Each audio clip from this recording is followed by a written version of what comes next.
Hello everyone, welcome back to our YouTube channel.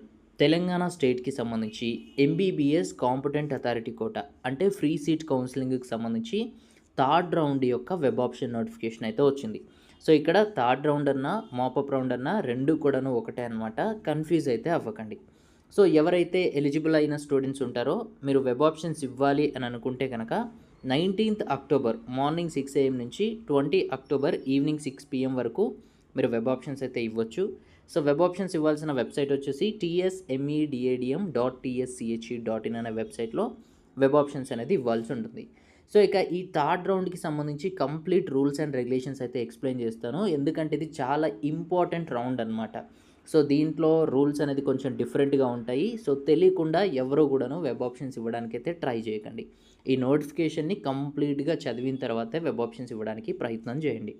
So ముందుగా ఎవరు eligible అవుతారు, ఎవరు నాట్ ఎలిజిబుల్ అవుతారు అనే దాని గురించి మాట్లాడుకుంటే, సో ఎవరికైతే స్టూడెంట్స్కి ఇప్పటి వరకు కూడాను రౌండ్ 1లో కానీ రౌండ్ 2లో కానీ సీట్ రాలేదో వాళ్ళు ఎలిజిబుల్ అవుతారు, వెబ్ ఆప్షన్స్ అనేది ఇవ్వచ్చు. అండ్ అలాగే ఎవరికైతే స్టూడెంట్స్కి రౌండ్ 1లో కానీ రౌండ్ 2లో కానీ కాలేజ్లో సీట్ వచ్చి కాలేజీకి వెళ్ళి జాయిన్ అవుతారు కదా, జాయిన్ అయ్యి కాలేజ్ని కంటిన్యూ చేస్తూ ఉంటారు కదా ఇప్పటి వరకు, అంటే ఫ్రీ ఎగ్జిట్ కానీ డిస్కంటిన్యూ కానీ చేయకుండా, సో వాళ్ళు కూడా ఎలిజిబుల్ అవుతారు, వెబ్ ఆప్షన్స్ అనేది ఇవ్వచ్చు. అంటే రౌండ్ 2 కౌన్సిలింగ్ వరకు జాయిన్ అయిన స్టూడెంట్స్ ఎవరైతే ఉంటారో మీరు కావాలంటే అప్గ్రేడేషన్ అనేది పెట్టుకోవచ్చు. సో అప్గ్రేడేషన్ అనేది అవైలబుల్గా ఉంది. అండ్ అలాగే ఎవరైతే స్టూడెంట్స్ రౌండ్ 1లో వెబ్ ఆప్షన్స్ ఇవ్వలేదో వాళ్ళు నాట్ ఎలిజిబుల్. అండ్ అదేవిధంగా రౌండ్ 1లో కానీ రౌండ్ 2లో కానీ సీట్ వచ్చి కూడా కాలేజ్కి వెళ్ళి జాయిన్ అవ్వలేదో వాళ్ళు కూడా నాట్ ఎలిజిబుల్ అనమాట. సో ఇదైతే ఎలిజిబిలిటీ అండ్ నాట్ ఎలిజిబిలిటీకి సంబంధించిన డీటెయిల్స్ అనమాట. ఇక రౌండ్ 3లో వెబ్ ఆప్షన్స్ ఇచ్చే ముందు సో ఒకసారి అయితే ఆలోచించండి. సో ఇక్కడ ఏంటి అంటే మీరు ఇన్ని నెంబర్ ఆఫ్ వెబ్ ఆప్షన్సే ఇవ్వాలి అన్న రూల్స్ అండ్ రెగ్యులేషన్స్ ఏమీ లేవు. మీరు కావాలంటే ఒక కాలేజ్ని సెలెక్ట్ చేయండి, లేదంటే రెండింటిని సెలెక్ట్ చేయండి, కావాలంటే అన్ని కాలేజెస్ని సెలెక్ట్ చేయండి, నో ప్రాబ్లం. కానీ వన్స్ మీకు సీట్ అలాట్మెంట్ అయ్యింది అని అనుకోండి, అలాట్మెంట్ అయిన తర్వాత కాలేజ్కి వెళ్ళి జాయిన్ అవ్వలేదు అంటే కనుక మీరు పెనాల్టీ అనేది పే చేయాల్సి ఉంటుంది. అండ్ అలాగే 3 years డిబార్ చేయడం కూడా జరుగుతుందన్నమాట. సో ఇక్కడ 5th పాయింట్ మెన్షన్ చేశారు చూడండి, క్యాండిడేట్కి సీట్ అలాట్ అయిన తర్వాత తను కానీ జాయిన్ అవ్వకపోతే పెనాల్టీ అనేది అప్లికబుల్ అవుతుంది. సో పెనాల్టీ అమౌంట్ అనేది 20 lakh rupees and 3 years debar అయితే ఉంటుంది.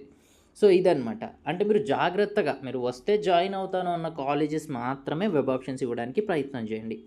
అండ్ ఇంకొక విషయం ఏంటి అంటే, ఒకవేళ ఈ థర్డ్ రౌండ్లో మీకు సీట్ వచ్చింది, కాలేజ్కి వెళ్ళి జాయిన్ అయ్యారు అని అనుకోండి, సో ఇంకా మీరు కోర్సు నుండి ఎగ్జిట్ అవ్వడానికి కానీ ఫ్రీ ఎగ్జిట్ తీసుకోవడానికి అవకాశం లేదు. ఇంకా మీరు అదే కాలేజ్లో ఉండాల్సి వస్తుంది. అండ్ ఫర్దర్గా అప్గ్రేడేషన్స్ కూడా ఉండవు. ఈ థర్డ్ రౌండ్ తర్వాత మీకు థర్డ్ రౌండ్లో ఏ కాలేజ్ అయితే వస్తుందో అక్కడే ఉండాలి. మీరు ఒకవేళ కోర్స్ నుండి ఎగ్జిట్ అవుతాను, డిస్కంటిన్యూ చేస్తాను అని అనుకుంటే అప్పుడు మీరు పెనాల్టీ కడితేనే మీకు డిస్కంటిన్యూ అనే ఆప్షన్ అయితే ఉంటుంది. పెనాల్టీ అనేది మళ్ళీ 20 lakh rupees ఉంటుంది. సో జాగ్రత్తగా మీరు కావాలనుకున్న కాలేజ్నే పెట్టండి. ఒకవేళ కాలేజ్లో సీట్ వస్తే వెళ్ళి జాయిన్ అవ్వండి. ఒకవేళ జాయిన్ అయితే మాత్రం మళ్ళీ ఎగ్జిట్ అనేది ఉండదు, ఇది గుర్తుపెట్టుకో.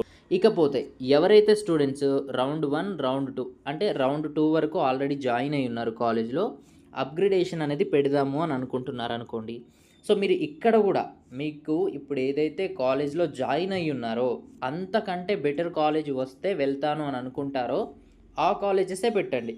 లేదు అనుకుంటే అసలు పెట్టకుండా ఉండండి. ఎందుకంటే వన్స్ ఒకవేళ మీరు థర్డ్ రౌండ్లో పార్టిసిపేట్ చేసి అప్గ్రేడేషన్ కోసం ఒక కాలేజ్ని సెలెక్ట్ చేసుకున్నారు, సో దాంట్లో సీట్ వచ్చిందనుకోండి, ఆటోమేటిక్గా ఇప్పుడు మీరు జాయిన్ అయ్యి ఉన్న సీట్ ఏదైతే ఉందో ఇది క్యాన్సిల్ అయిపోతుంది అక్కడ సీట్ వస్తే. ఒకవేళ సీట్ రాలేదు అని అనుకోండి, సో సీట్ రాకపోతే మీరు ఇప్పటివరకు జాయిన్ అయిన ఉన్న సీట్ ఏదైతే ఉందో అది మీకే ఉంటుంది, ఇక్కడ నో ప్రాబ్లం. బట్ థర్డ్ రౌండ్లో మీకు సీట్ వస్తే కనుక మీరు ఖచ్చితంగా అక్కడికి వెళ్ళి జాయిన్ అవ్వాల్సి ఉంటుంది. సో ఇదైతే గుర్తుపెట్టుకోండి. సో ఒకవేళ సెకండ్ రౌండ్ వరకు జాయిన్ అయ్యి ఉన్న సీటే నాకు నచ్చింది, నేను సాటిస్ఫై అయ్యాను అని అనుకుంటే మీరు ఈ థర్డ్ రౌండ్ కౌన్సిలింగ్కి వెబ్ ఆప్షన్స్ అయితే ఇవ్వకండి. సో ఓవరాల్గా మోస్ట్ ఇంపార్టెంట్ రూల్స్ ఏంటి అంటే, సో ఈ మాపప్ రౌండ్ తర్వాత మనకి అప్గ్రేడేషన్ అనేది ఉండదు. మాపప్ రౌండ్ రిజల్ట్ టైంకి మనం ఏ కాలేజ్లో అయితే జాయిన్ అయ్యి ఉంటామో సో ఆ కాలేజ్లోనే మనం ఫైనల్గా ఉండాల్సి వస్తుంది. అండ్ అదేవిధంగా ఇక నుండి జాయిన్ అవ్వబోయే స్టూడెంట్స్ ఎవరైతే ఉంటారో వాళ్ళకి ఫ్రీ ఎగ్జిట్ కానీ ఫ్రీగా కోర్స్ నుండి డిస్కంటిన్యూ చేయడానికి కానీ అవకాశం లేదు. అలా చేయాలి అని అనుకుంటే 20 lakh రూపీస్ పెనాల్టీ అనేది ఉంటుంది. అండ్ థర్డ్ ఇంపార్టెంట్ రూల్ ఏంటి అంటే, ఎవరైతే స్టూడెంట్స్కి సీట్ వచ్చినా కానీ కాలేజ్కి వెళ్ళి జాయిన్ అవ్వరో ఈ థర్డ్ రౌండ్లో, వాళ్ళు 20 lakh రూపీస్ పెనాల్టీ అనేది పే చేయాల్సిన అవసరం అయితే ఉంటుంది. నెక్స్ట్ వచ్చేసి ఈ థర్డ్ రౌండ్లో ఎన్ని సీట్స్ వేకెంట్గా ఉన్నాయి ఏంటి అనేది సీట్ మ్యాట్రిక్స్ కూడా ఇచ్చారు. నేను దాన్ని కూడా షేర్ చేయడం జరిగింది, దాంట్లో కూడా చెక్ చేసుకోవచ్చు. సో మనకి నోవా కాలేజ్ అనేది కొత్తగా యాడ్ అయింది ఈ రౌండ్లో. సో అది కూడా ఉంది వెబ్ ఆప్షన్స్లో. మీకు కావాలనుకుంటే ఇవ్వడానికైతే ప్రయత్నం చేయండి.